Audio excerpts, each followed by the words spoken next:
Hei alle sammen. Velkommen til en ny video her på denne YouTube-kanalen. Dette er en reaksjonsvideo.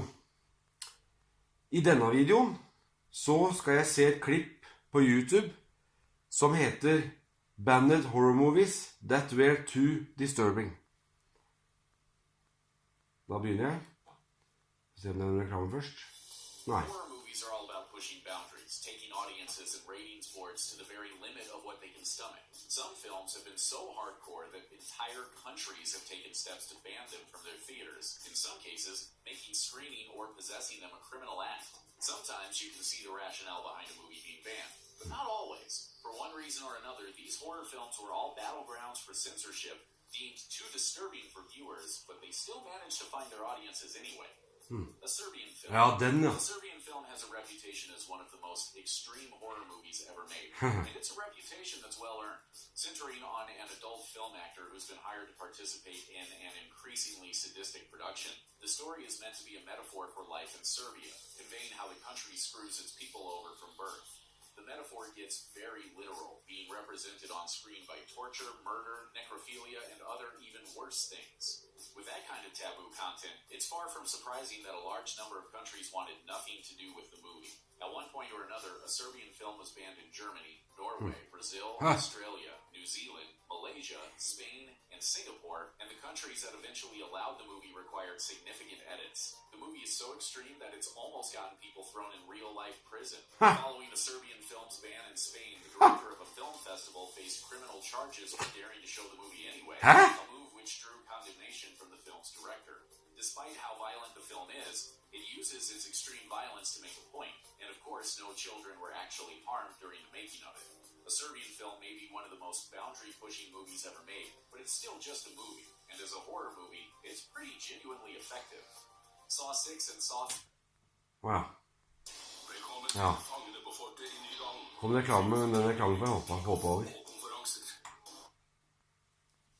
Saw 3D. The Saw series of horror movies was sadistic from the start. Weirdly, it wasn't until the 6th entry that any country made moves to ban them. For some reason, Saw 6 was initially banned from Thailand and Spain, with Spanish regulators giving the film a rating usually reserved for pornography. It's an odd move considering the 6th movie doesn't do anything the previous 5 didn't already get away with. The follow-up picture, alternatively called Saw 3D, Saw 7, or Saw the Final Chapter, was also banned from public exhibition in Germany for its violence. But what makes that movie more violent than the installments that preceded it is a mystery. The 7th Saw movie was kind of a cornball gimmicky sequel, lousy enough to put the franchise into hibernation for years. Hostel and Hostel Part 2. Lots of European commentators had an issue with the first Hostel for making the continent seem like a lethal tourist trap. But it was only in Ukraine that the movie pushed enough buttons to get itself banned. Both Hostel and its sequel were outlawed in the country for excessive cruelty, as well as for portraying the neighborhood as a place where tourists get tortured for money. Despite the ban, the movie is still legally available for private viewing. Just don't let them catch you screening it in the front yard. Beyond Ukraine, the uncut version of Hostel Part 2 is banned in Germany and New Zealand, and the film was only released in Malaysia and Singapore after undergoing cuts to its more extreme scenes. Some politicians in the UK have also argued that the film should be illegal, a crusade made extra absurd by the fact that at least one politician who spoke out against the movie eventually admitted that he'd never even watched it. It's a fact that speaks to how arbitrary these censorship measures often are. One viewer's trash is another audience's trashy good time. Possession.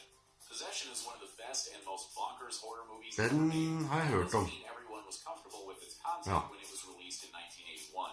Following a limited theatrical run in the UK, Possession was labeled as a distasteful video nasty and effectively banned for a decade, not getting released on home video in uncut form until 1999. It also had a difficult time getting an uncut release in the United States. While it was never formally banned, the original US release was heavily edited, resulting in a number of different versions being circulated with dramatic variations. One version notoriously cut out an astonishing 40 minutes, rearranging scenes and adding optical effects that turned an already challenging movie into something all but impossible to understand. It wasn't until 2000 that the original version became widely available in the US, which is shocking considering the movie's relatively tame nature. While its plot may feel like a fever dream, it's no more violent or graphic than other horror movies of the era. It's just a lot weirder. Land of the Dead. Ja. Banning a movie instantly makes it more notorious. Den, ja. Most authorities tend to do it only in extreme circumstances, with movies so extreme that they test the mettle of even the most jaded viewer. So it's odd that a relatively tame studio effort like George Romero's Land of the Dead ended up being banned in the Ukraine, especially when more typically restrictive places like the UK classified the movie as being suitable for teenagers. The movie's ban in Ukraine comes down to unique context. Specifically, it was banned for its portrayal of cannibalism. Not because its scenes of humans getting devoured were especially gory, but rather due to concerns that such content would evoke memories of the Holodomor, a man-made famine that killed millions when it was inflicted on the nation by Joseph Stalin's government between 1932 and 33. The reason behind the ban raises more questions than it answers. Land of the Dead was released in 2005, some 72 years after the events of the genocide. It doesn't have anything to do with famine or Soviet history. You can almost see the rationale, but is a zombie movie that takes place in post-apocalyptic Pennsylvania really going to be the thing that opens those old wounds? It's one of George Romero's worst movies, sure, but it's not that bad. Ja. Den reklamen her får jeg også hoppe over.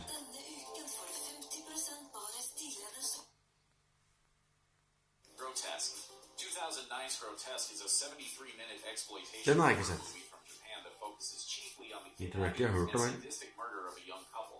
That's it. Nothing else happens. Grotesque is the dictionary definition of torture porn. Å, fy The søren. UK's Film Classification Board refused to put any stamp of approval on the film, stating that the movie actually posed a risk to society.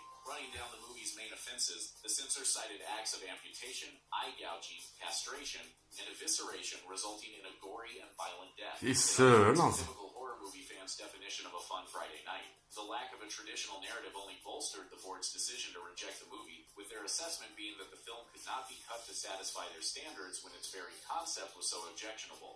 Grotesque's home country had no such concerns, although the British ban did spark a debate over the artistic merits of the splatter film. The controversy brought a wave of new publicity to the movie, suggesting once again that there's nothing so valuable for a movie's long-term reputation as the allure it gains from being banned.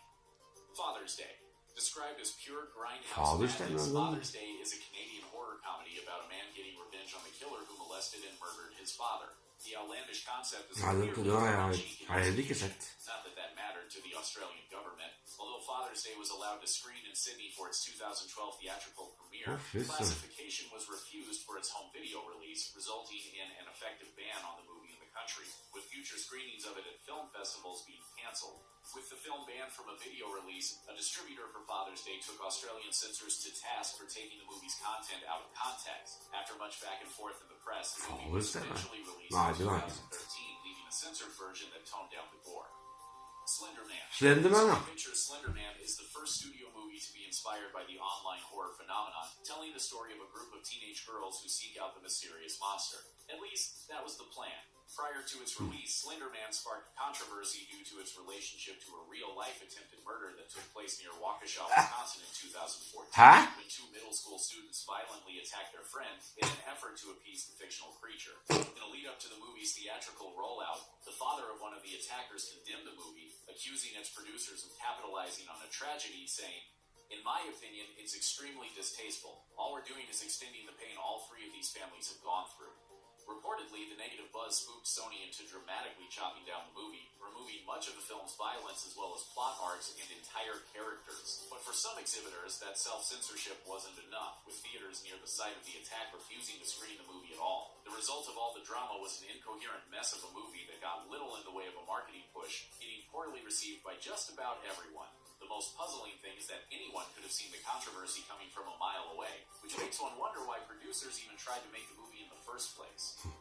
The Bunny Game.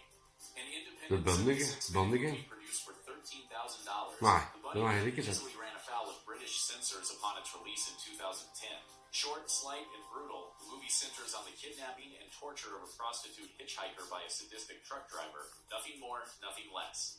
The BBFC refused classification for the movie on the basis of its graphic depictions of sexual abuse, calling the movie unacceptable to the public. The board's decision didn't come down to any one objectionable scene, but rather the movie's very concept. According to a statement made by the board, the principal focus of the work is the unremitting sexual and physical abuse of a helpless woman, as well as the sadistic and sexual pleasure the man derives from this. In short, there may be no version of the Bunny Game that British censors would find acceptable. On principle alone, that's a pretty big bummer for British fans of the horror genre. The Human Centipede 2 full sequence. Despite its notoriously disgusting concept, Den the har jeg first heller ikke Centipede sett. movie has a fairly traditional feel to it. Its central idea of kidnapped people being stitched together end to end is body horror more nauseating in concept than in execution. Eller hørt om. The movie itself being fairly restrained when it comes to graphic detail. That restraint went out the window for the movie's sequel, which went to extreme lengths to shock and horrify, getting itself banned from several nations upon its release. Stark and confrontational, the Human Centipede 2 full sequence hit the throttle on its use of sadistic, nihilistic violence. While the first film's villain was a demented surgeon who at least sort of knew what he was doing, the second movie's villain is just demented, creating his centipede with brute force and barbed wire. The film is so bleak and brutal that the British Board of Film Classification outright refused to give it a rating, saying no amount of cuts would make the movie acceptable enough to be exhibited or sold. The movie was eventually approved for release in the United Kingdom, but only after having 2.5 minutes of footage cut out. Australia required 30 seconds worth of edits, while New Zealand never let the movie screen at all. If you missed out on the sequel, you didn't miss much, but it's still so much better than the third movie in the series, which censors around the world didn't even bother with. That one's not terribly offensive, it's more just terrible. Ja. Det får en si, altså. Det finnes så ekstremt mange voldsomme skrekkfilmer der ute.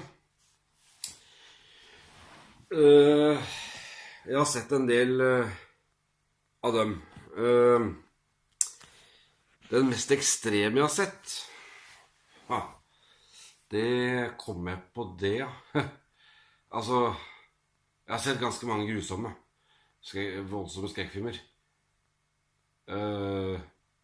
Og de er grusomme på hver sin måte.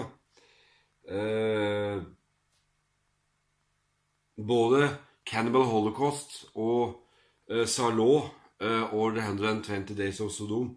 Begge de to filmene er begge ganske avskyelige. De er ganske avskyelige, de altså. Så det blir vanskelig å si hvem av dem som er den mest avskyelige, fordi begge er avskyelige på hver sin måte. Så det... Ja, altså hvorfor jeg velger å se på den type filmer, det er fordi at jeg liker å bli sjokkert, og det er da når jeg er i den perioden som jeg er i nå, at jeg da ser på skrekkfilm og hører på metal.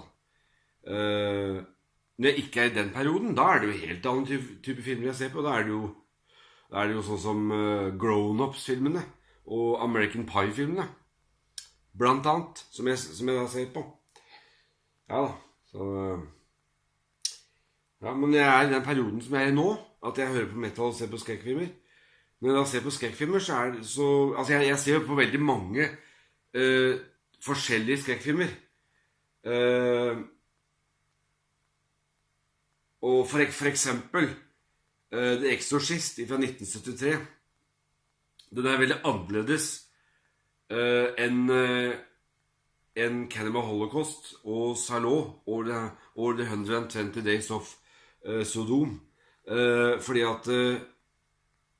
at Salò og The 120 Days of Sodom, den er mer om, ikke sant, avføring, altså den er mer om, ja, avføring da, og spising av avføring og tortur til døde og ja, den type ting da, og det da, mens The Exorcist, det er mer om, ikke sant, en jente som blir besatt av en demon, ikke sant, og så kommer det så kommer noen som skal få djevelen, djevelen skråstrek, demonen da, ut av denne jenta da. Så det, ikke sant, og da kommer det, ikke sant, at det er da den har et veldig religiøst preg over seg da, selv om det ikke er det er ikke The Passion of the Christ, men det er ikke en sånn type film, men det har et veldig religiøst preg over seg, fordi, ikke sant, den handler om en jenta som er da besatt av en demon, og har fått djevelen i seg da, og så kommer det noen religiøse folk hjem til denne jenta da, og skal få drive den djevelen, den demonen, ut av henne, da. Så ja da. Og når det kommer til det er skrekkfilmer, det er noe jeg alltid har vært fan av. Så har jeg da oppdaget flere og flere skrekkfilmer, da, opp igjennom året, og det er veldig bra. Yes, takk til dere som ser denne videoen, og takk til dere som abonnerer på denne og min første blir jo det nå, da, YouTube-kanal, men den er vel ikke noe, den er ikke i drift, den bruker jeg ikke, så jeg er mer fokusert på denne YouTube-kanalen. Yes, men altså jeg kan si takk til dere som abonnerer på denne, og dette blir min andre, da, og min første. Det kan jeg jo si. Yes, og ha en fin dag videre. Vi snakkes. Ha det.